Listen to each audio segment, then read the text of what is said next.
So I have desperately just been searching through the internet looking for some interesting onion recipes because I planted hundreds of onions this year in the garden. I am absolutely swimming in them. They're about a month away from actually pulling them all and curing them and storing them. But I love picking onions at this point when they're nice and fresh. It's a true delicacy. And I'm gonna be picking a bunch of them today because I found 4 viral recipes that really celebrate the onion. And I'm gonna try them to see if they are worth the hype.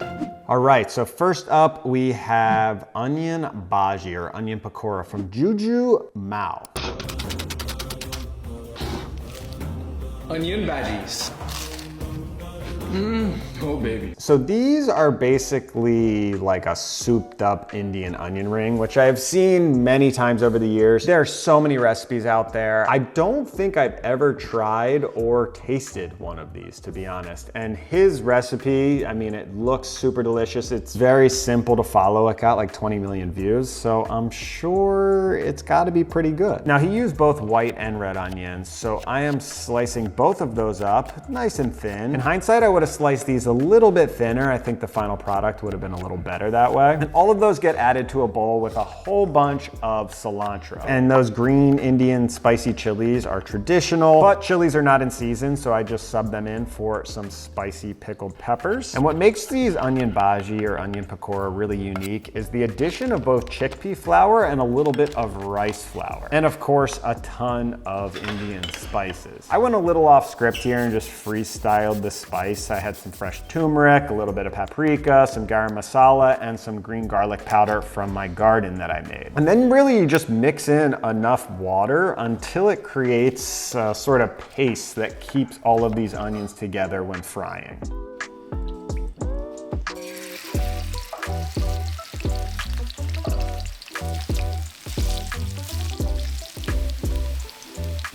Now he served them up with a side Indian raita, which is a yogurt sauce. We whipped up a little garden yogurt sauce with a bunch of fresh herbs. That should definitely do the trick. For a second, I forgot that these were onions. Thought that they were potatoes. Oh wow, that's really, come try. Looks like latkes. Yeah. They're so like sweet. Yeah, the sweetness from the onion. It's an onion latke with Indian It's so flavor. good. But then you get the chickpea in there, which is kind of a whole different element. Is that why it's so crispy? Rice Crispy? flour Rice too. flour. Rice flour. Oh my god. Yeah, that's Really an good. A+. Carly made this yogurt sauce with just a bunch of Herbs. from Onion the tops. garden and yogurt.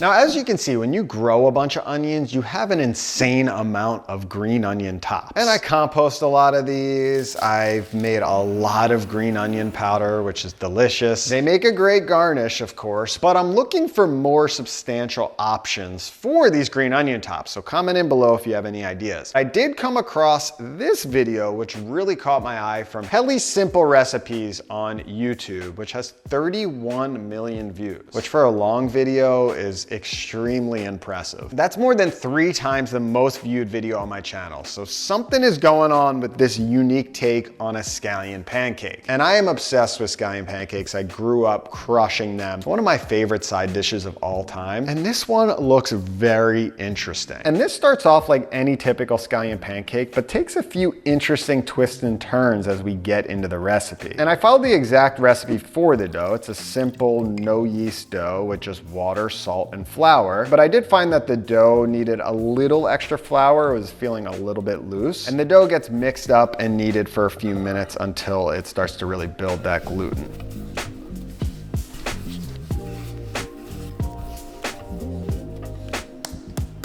Now, after the dough rests, you divide it into 4 pieces, and then you slice up your onions. Now, I will say from the video, it looks like she was picking her own green onions from her garden, so props to Helly on that. And one of the reasons I think this video has 30 million views is because of all these cool little tricks that she uses. The first one being a little sprinkling of some baking soda into your cut up green onions, which apparently keeps more of the green color as they cook in the pancake. She also adds in the addition of of grated cheese, which is where things start to get a little bit weird. And the recipe just said cheese, which I like, keeping it open to interpretation, just using whatever cheese you have. Now, another interesting technique is she used a mix of flour and cornstarch to roll out the dough. And each of the balls individually gets rolled out until it's a decent size. But then another technique I love is you take those rolled out sheets, then stack them together and roll them out even thinner.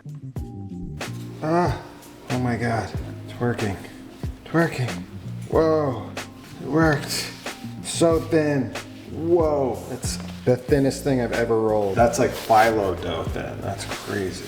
So each of these super thin sheets gets brushed with melted butter, then you add the scallions on, you add the cheese. And she had 2 folding techniques in the video. I just used the first one, which seemed easier. And then every time you fold over a layer and you expose a dry side, you paint that with butter to really get those delicious oily layers. And then once those are folded up, they're ready to fry, which is a great time to talk about today's sponsor, Made In. And I'm a big fan of all of Made In's products. They play a massive role in just my daily cooking routine, but I want to specifically highlight their stainless steel clad fry pans, which I'm using right now to fry up these scallion pancakes. And these pans are an absolute staple in my kitchen. Now, as you know, when you're choosing a pot or pan, there are a lot of materials to choose from. And what I've learned over the years is that they all have their pros and cons. There is no perfect material, but I will say if you were looking for the most all-purpose material that I think hits the most pros, including lasting you a lifetime, to me, without a doubt, it's stainless steel. And Made In makes the job of choosing this lifetime investment very easy because you get an extremely well-designed pan at a great price. And all of their stainless steel pans are made in Italy with 5-ply stainless steel material. And these 5 layers give the pan incredible heat retention and heat control, and they have great durability, so they can go from your stovetop right into an oven up to 800 degrees. So if you're looking to upgrade your pots and pans, you can't go wrong with Made In stainless steel line. Check out the link below for more info.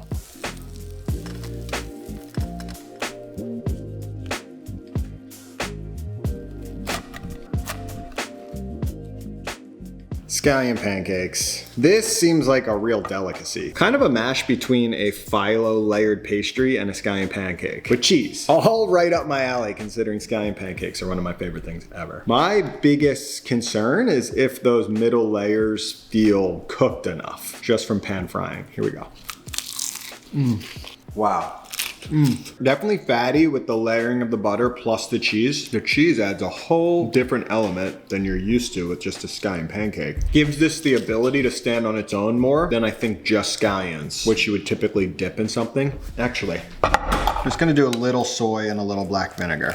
Again, the cheese almost makes it feel more like a pastry versus standard dipping scallion pancake. Pretty epic recipe. On one side, it feels a little more decadent than a standard scallion pancake. On the other side, it feels lighter because of that phyllo dough type rolling technique, which is pretty incredible. I love this.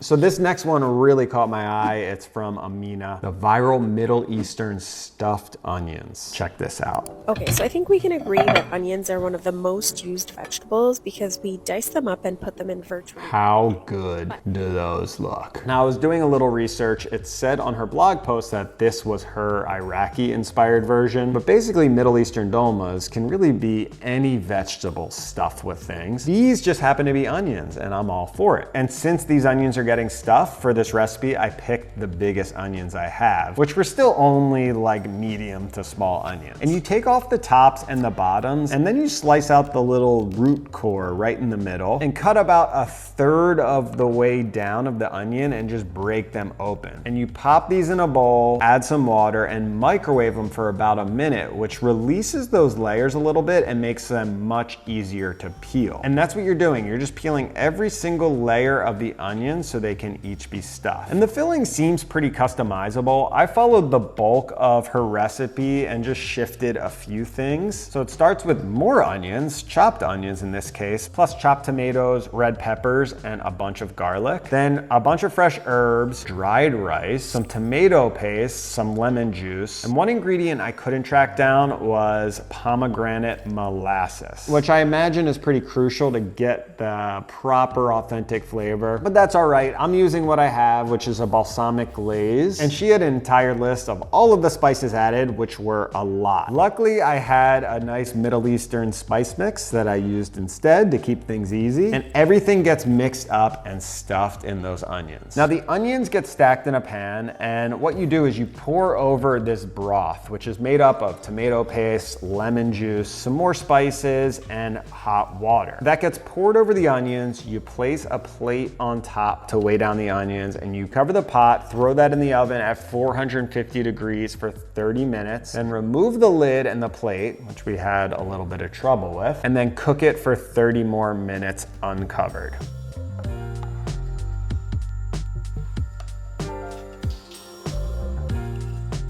So this is the most effort I think I've put into a dish in a while. Looks delicious. Ooh, spicy. That's good. The rice is cooked perfectly. That's better than I thought. That's good. That's good. Worth the effort?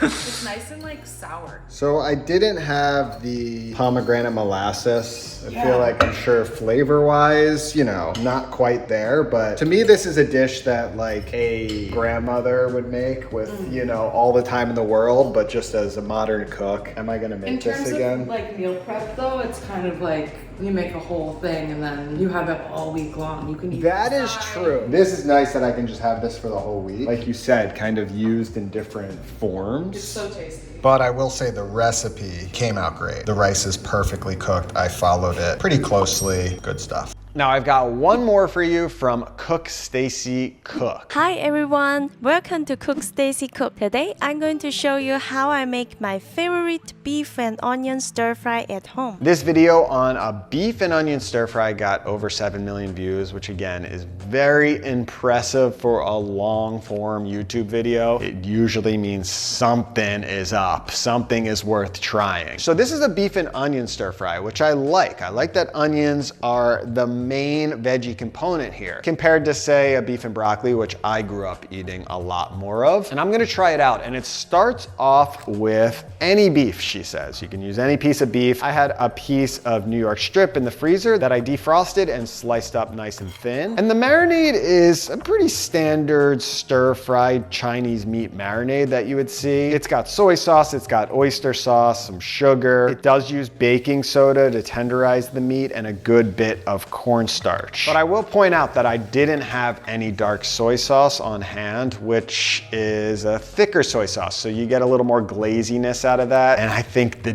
dish suffered a little bit because of that. And I really like the detail on the onion prep for this stir fry. You cut the tops off and you save them for more of a garnish at the very end. And then the rest of the onion gets sliced up thin, and you get that cooking just for a little bit, just kind of sweating it down. She says you want to preserve some of the crunch of the onion. And then all of that gets removed and the steak goes in and starts to brown up. And then the garlic goes in to cook for a bit. And then you splash in some rice vinegar. You cook that down a little bit, followed by some more soy sauce, some more oyster sauce, and finally some water to create a nice sauce. And while I was cooking this recipe, I was following along the best I could. It became slightly challenging, at least more challenging than I was expecting from just the looks of it, because it looks pretty simple. But a lot of these traditional Chinese stir fries that follow proper techniques, they do end up having multiple steps at different times that you need to follow, which makes them, I would say, not ideal for just like a quick 15-minute stir fry you're trying to throw together, because it requires a little bit more concentration, a little bit more time. And in hindsight, I probably needed to give this dish a little bit more of my focus than I anticipated. So this looks good. It just doesn't look quite like this right here. It's not as glazy. Yeah, it's not as glazy. Interesting. It's not what I expected. All right, Carly, I'm bringing you in for a taste. It's also not what I expected. Yeah. It's sweeter than I thought. Yeah, there's definitely sweetness. Thought it'd be like saltier. Yeah, it's just a totally different flavor than what I'm used to from adding those same things together. I don't know. It's not the best thing I've ever had. Not bad though. But it didn't come out as good as she did. Maybe like there's too much sauce. I mean, I was pretty rough with the ratios. It's more gravy. Maybe the meat needs to cook more Yeah, totally. before you add in the liquid. Did not execute like she did, but It was too complicated for the final result. Did you add more starch in with the liquid? No, just the starch from the beef. Maybe just like less starch. Yeah, that could help. All right, well, it's decent. You tried. I tried. All right, hopefully you got as much onion inspiration from these 4 recipes as I did. If you want more videos from this series, check out this video right here.